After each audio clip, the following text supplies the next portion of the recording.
ვიზიტით მყოფ სომხეთის პრეზიდენტ საქართველოს საკანონმდებლო ორგანოში ელოდებიან. სერჟ სარქისიანი თავდაპირველად პარლამენტის თავმჯდომარესთან გამართავს მოლაპარაკებას, რის შემდეგაც მაღალი რანგის სტუმარი დეპუტატებსაც შეხვდება. საუბრის მთავარი თემები ორ ქვეყანას შორის ურთიერთობების გავითარება და ერთობლივი პროექტები იქნება.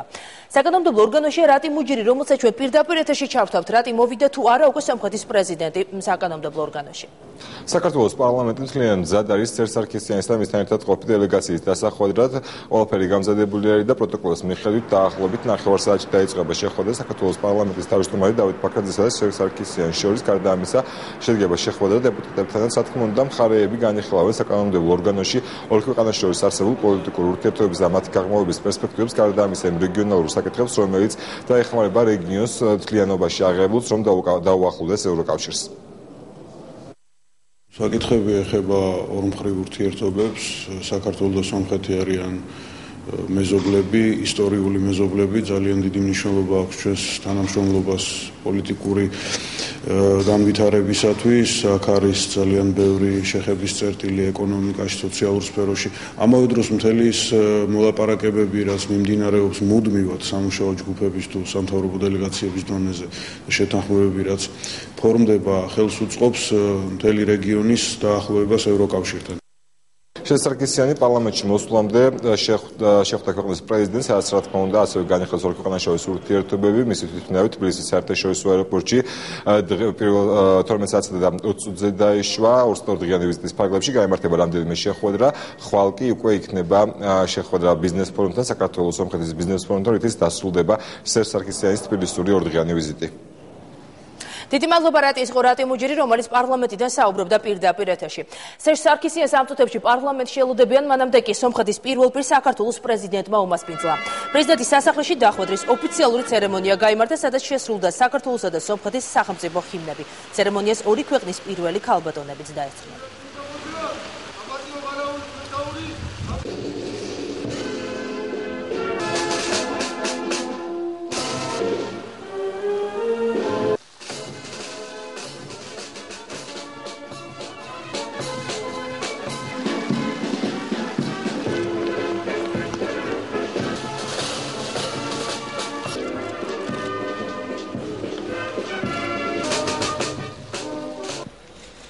ამის შემდეგ კი გაიმართა დოკუმენტების ხელმოწერის ოფიციალური ცერემონია. გაფორმდა მთავრობებს შორის სტანდარტიზაციის, მეტროლოგიის და შესაბამისობის შეფასების სფეროში თანამშრომლობის შესახებ შეთანხმება, რომელსაც ხელი საქართველოსა და სომხეთის ეკონომიკის მინისტრებმა მოაწერეს. საქართველოს შინაგან საქმეთა სამინისტროსა და სომხეთის მთავრობასთან არსებული ეროვნული უშიშროების სამსახურს შორის სასაზღვრო სფეროში თანამშრომლობის შესახებ შეთანხმებას ხელი ჩვენი ქვეყნის შინაგან საქმეთა მინისტრის მოადგილე გენერალ-მაიორმა ზაზა გოგავამ და სომხეთის საგარეო საქმეთა მინისტრმა ედუარდ ნალბადიანმა მოაწერეს. დღესვე ხელი მოეწერა სომხეთისა და საქართველოს სპორტისა და ახალგაზრდობის სამინისტროებს შორის ახალგაზრდობასთან დაკავშირებულ საკითხთა სფეროში თანამშრომლობას დოკუმენტი გააფორმეს ორი ქვეყნის დიპლომატიური უწყების ხელმძღვანელებმა, რომლებმაც ასევე ხელი მოაწერეს საქართველოსა და სომხეთის საგარეო საქმეთა სამინისტროებს შორის თანამშრომლობის ოკმს. მთავრობას შორის სტანდარტიზაციის ხელსაწერს ჩვენთვის დიდი პატივია თქვენი მიღება საქართველოში. და მინდა ვთქვა, რომ თავიდანვე რომ საქართველოსა და სომხეთს შორის ურთიერთობები უახლესი ისტორიის განმავლობაში არ ყოფილა არასდროს ასეთ მაღალ დონეზე, როგორც ახლა არის ჩვენ ორ ქვეყანას, ჩვენ ორ ხალხს შორის. მე განსაკუთრებით ხაზს გაუსვავდი ხალხებს შორის ურთიერთობებს, იმიტომ რომ ასეთი ინტენსიური კონტაქტები მე ვფიქრობ, ჩვენ ქვეყნებს შორის არ ყოფილა არც საბჭოთა იმპერიის პირობებში, არც ნებისმიერ სხვა ეპოქაში. მარტო ის რადგეს, რომ წელს 600,000 სომხეთის მოქალაქე გადაკვეთავს საქართველოს სომხეთის საზღვარს, ეწვევა საქართველოს. 600,000 მოქალაქე. ეს ნიშნავს, რომ ძალიან დიდი ნაწილი სომხეთის მოსახლეობის რეგულარულად დადის ჩვენ ქვეყანაში. ასევე მინდა ვთქვა, რომ ჩვენ ძალიან სერიოზული ნაბიჯები გადავდგით ბევრი რაღაცის გამარტივებისკენ.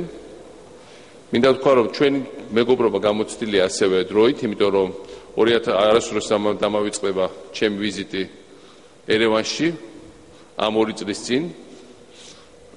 უახლოეს ახლობლობაში 2008 წლის ომის შემდეგ რამდენიმე თვეში, როდესაც სომხეთმა აღმოგვიჩინა ძალიან კარგი დახვედრა გამოიჩინა, ძალიან მაღალი დონის მიღება, ძალიან დიდი მორალური მხარდაჭერა აღმოუჩინა საქართველოს.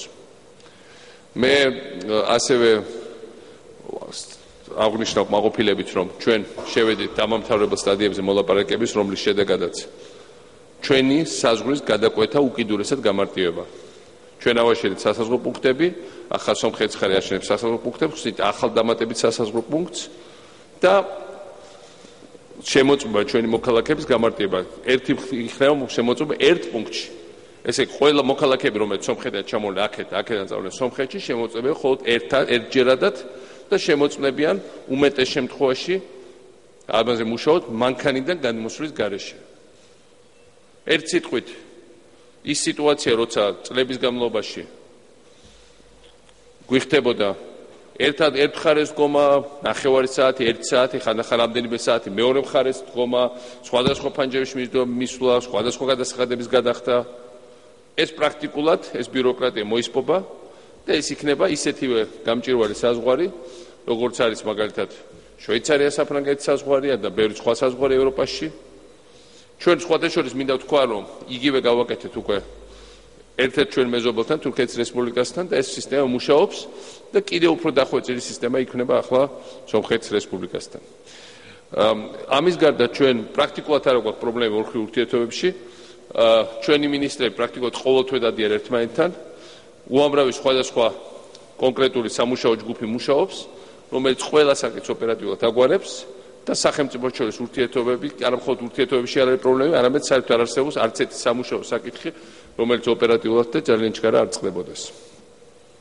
ამიტომ მე ვფიქრობ, რომ ეს ურთიერთობები არის სამაგალითო არა მხოლოდ ჩვენი რეგიონისთვის, არამედ ერთ-ერთი ყველაზე სამაგალითო ურთიერთობები, რაც შეიძლება იყოს მეზობლებს შორის საერთაშორისო მასშტაბით.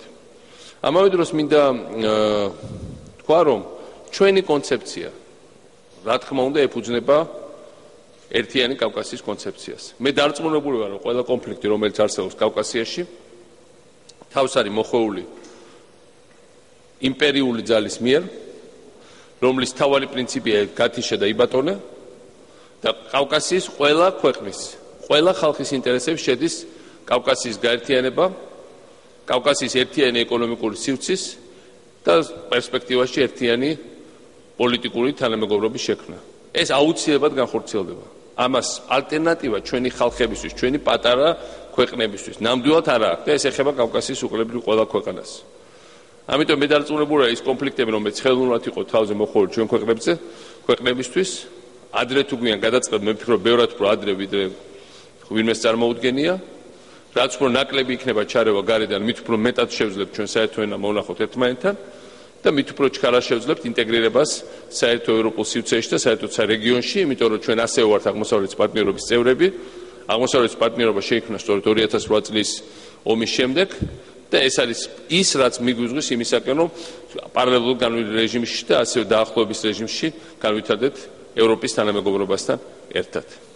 და აქ მე ვფიქრობ, ჩვენი ხედვა თლიანობაში ბევრ საკითხზე სრულიად იდენტურია.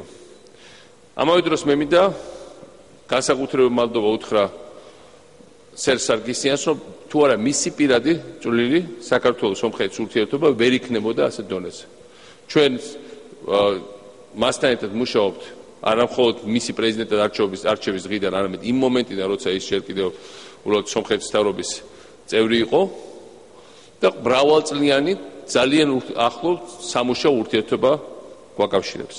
ეს ურთიერთობა ეფუძნება არა მხოლოდ ზოგად კლიმატის გაუმჯობესებას ქვეყნებს შორის, არამედ პირველ რიგში ასევე იმას, რომ არის ძალიან მნიშვნელოვანი პიროვნული ფაქტორი სომხეთის დღევანდელი პრეზიდენტის. თუ არა მისი პიროვნული ფაქტორი, ბევრი საკითხი ასე ჭრაფად ვერ გადაწყდებოდა. თუ არა მისი პიროვნული გზნებარე წვენა, რაც მე ვიყავი მომსწრე არაერთხელ პრაქტიკულ ძალიან რთულ სიტუაციაში განავითაროს ეს ურთიერთობები. ეს ურთიერთობები ასეთი კარგი ვერ იქნებოდა. იქნებოდა რა თქმა უნდა კარგი, იმიტომ რომ ხალხებს შორის არის ურთიერთობა, მაგრამ ასეთი უპრობლემო და ასეთი პრაგმატულად გამართული და პრაქტიკულად გამართული ვერ იქნებოდა. თუ არა მისი პირადი წვლილი. ჩვენ ასევე დიდი სიმპათიით ვადენებთ თვალყურს იმას, რომ იცილობს სომხეთის შიგნით გაატაროს ცვლილებები, იმუშაოს გაუმჯობესებაზე, კლიმატის, ეკონომიკური და პოლიტიკური ჩვენთვის სასიცოცხლოა, რომ სომხეთში იყოს შიდა პოლიტიკური სტაბილურობა, იყოს შიდა პოლიტიკური თანამშრომლობა, იყოს სომხეთი იყოს ძლიერი და განვითარებული თავის თავში დარწმუნებული ქვეყანა, რისთვის რაზეც მუშაობს პრეზიდენტი სარქისიანი, რათა ასევე იყოს სომხეთი დარჩეს ასეთივე საიმედო პარტნიორად მისი მეზობლებისთვის, როგორც დღეს ნამდვილად არის საქართველოსთვის. ძალიან მიხარია, რომ კიდევ ერთხელ ვიმყოფები მოძმე საქართველოში და პრეზიდენტ სააკაშვილს ხვდები.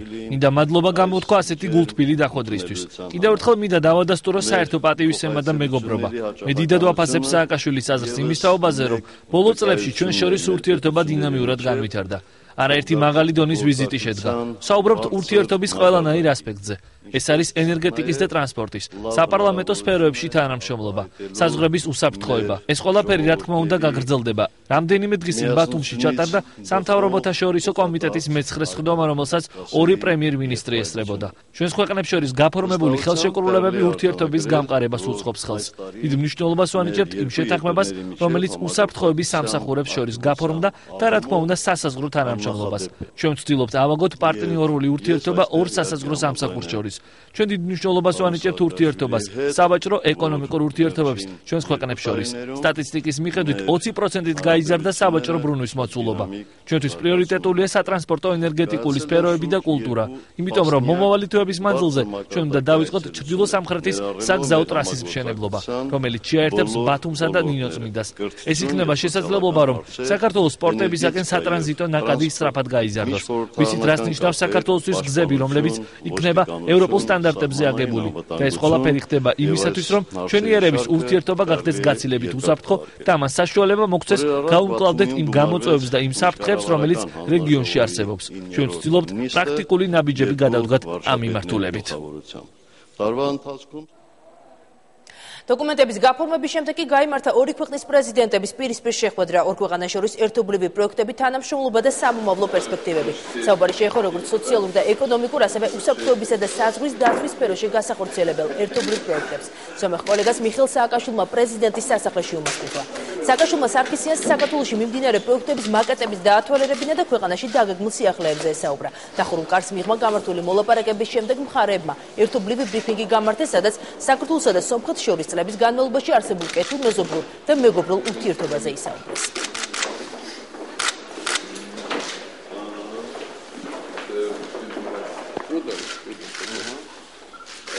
Где-то вообще что? А что? Парламент. Парламент. 150 метров в высоту и с крутящимся рестораном, там телевизионной студией наверху. И на нем грузинский алфавит. А кто строит?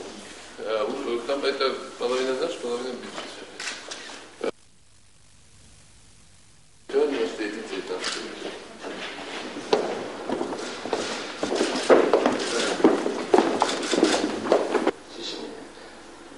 Коллегам скажу, что мы теплоту за такую атмосферу. Это очень рады. ძალიან მოხარულები ვართ, რომ აქ ხვდებით. მე მგონია, რომ კიდევ უფრო ხშირად უნდა შევხვდეთ. მინდა ვთქვა, რომ ბოლო რამდენიმე წლის განმავლობაში ჩვენი მეგობრობა და ურთიერთობა განსხვავებულ ფაზაში გადავიდა და ამ მიმართულებით ინტეგრაცია დაჩქარდა. და ეს ურთიერთობები ღრმავდება არა მხოლოდ ხელისუფლებებს შორის, არამედ ხალხებს შორის. ფიქრობ, რომ ასეთი ურთიერთგაგება და ღრმა თანამშრომლობა არასდროს ყოფილა მანამდე. დიდი მადლობა ასეთი თბილი ატმოსფეროსთვის. ყოველთვის, როდესაც თბილისში ჩამოვდივარ, კიდევ ერთხელ ვრწმუნდები, რომ ხშირად უნდა ვესტუმროთ ერთმანეთს. ბოლო 2 წლის განმავლობაში ჩვენი ურთიერთობები უფრო დინამიური გახდა და წელს ჩვენ შეხვედრები გქონდა ყველა დონეზე. და ეს შეხვედრები მხოლოდ იმიტომ კი არ იმართება, რომ ერთმანეთს ასე ვაქებთ, არამედ იმიტომ, რომ კონკრეტულ საკითხებს ვწყვეტთ და წარმატებით ვთანამშრომლობთ. მიხარია, რომ ეკონომიკური ურთიერთობები ღრმავდება და ორ ქვეყანას შორის ტვირთბრუნვა იზრდება. ვფიქრობ, ჩვენი თანამშრომლობა ბევრ სფეროში კიდევ უფრო წარმატებული იქნება. სომხეთის პრეზიდენტი საქართველოში რამდენიმე საათის წინ ჩამოფრინდა. მას თბილისის საერთაშორისო აეროპორტში საპატიო ყარაული დახვდა. სარქისიანი ჩვენს ქვეყანაში მეუღლესთან ერთად ჩამოვიდა. მაღალი რანგის სტუმრებს საქართველოს საგარეო საქმეთა მინისტრი გრიგოლ ვაშაძე და ვიცე-სპიკერი მიხეილ მაჭავარიანი შეეგებნენ. აეროპორტიდან სომხეთის პირველი პირი პრეზიდენტის სასახლეში გაემართა.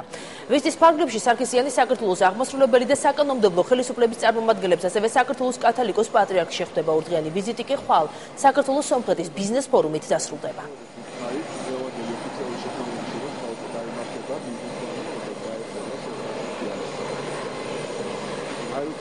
განიხილავენ არა მარტო ორმხრივ საკითხებს, რაც შეეხება ჩვენ თანამშრომლობას უპირველეს ყოვლისა ეკონომიკურ სფეროში, მაგრამ აგრეთვე ჩვენ თანამშრომლობას სატრანსპორტო სფეროში, ენერგეტიკაში, არამედ რეგიონში შექმნილ სიტუაციას და იმ სიტუაციას, რაც რა გამოწვევებსაც საქართველოს და სომხეთმა უნდა უპასუხოს საერთაშორისო ორგანიზაციებში. ძალიან საჭირო არის და ჩვენი ორმხრივი ურთიერთობების სტაბილურობის გარანტია არის ხშირი კონტაქტები ყველა დონეზე. იქნება საუბარი როგორც ეკონომიკურ, ისე პოლიტიკურ საკითხებზე და ფაქტობრივად მთელი სპექტრი იმ საკითხებისა, რომელიც იხილება სომხეთსა და საქართველოს შორის იქნება განხილული. ძალიან აქტიურია ტურიზმი, ძალიან აქტიურია იმპორტ-ექსპორტი, ძალიან აქტიურია თანამშრომლობა სხვადასხვა რეგიონალურ პროექტებში. De facto